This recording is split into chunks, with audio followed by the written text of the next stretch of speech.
এই মুহূৰ্তত দিবলৈ আন এক গুৰুত্বপূৰ্ণ খবৰ। নগাঁও লোকসভা সমষ্টিত AIUDFৰ প্ৰাৰ্থী হ'ব ৰেজাউল কৰিম চৰকাৰ। মৌলানা বদৰুদ্দিন আজমলৰ এই ডাঙৰ মন্তব্য। নগাঁও লোকসভা সমষ্টিত AIUDFৰ প্ৰাৰ্থী হ'ব ৰেজাউল কৰিম চৰকাৰ। নগাঁও সমষ্টিৰ বাবে উপ নিৰ্বাচনৰ প্ৰাৰ্থী ঘোষণা কৰিছে বদৰুদ্দিন আজমলে। কংগ্ৰেছৰ লগত কোনো কাৰণতেই মিত্ৰতা নকৰে আজমলে। নগাঁৱৰ লোকসভা নিৰ্বাচনত অকলেই প্ৰতিদ্বন্দ্বিতা কৰিব AIUDF দলে। কংগ্ৰেছৰ ওপৰত বিশ্বাস নাই, জয়ী হ'লেই বিজেপিত যোগদান কৰে বুলি মন্তব্য কৰিছে বদৰুদ্দিন আজমলে। শিৱসাগৰত গুৰুত্বপূৰ্ণ মন্তব্য মৌলানা বদৰুদ্দিন আজমলৰ।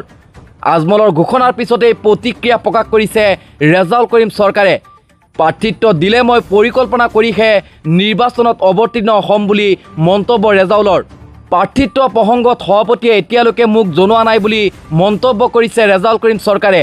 দলে যাকেই প্ৰাৰ্থিত্ব দিয়ে তাকেই আঁকোৱালি ল'ম বুলি মন্তব্য ৰেজাউলৰ। আজমলৰ সুৰতেই সুৰ মিলাই কংগ্ৰেছৰ ওপৰত বিশ্বাস নাই বুলি মন্তব্য কৰিছে ৰেজাউল কৰিম চৰকাৰে।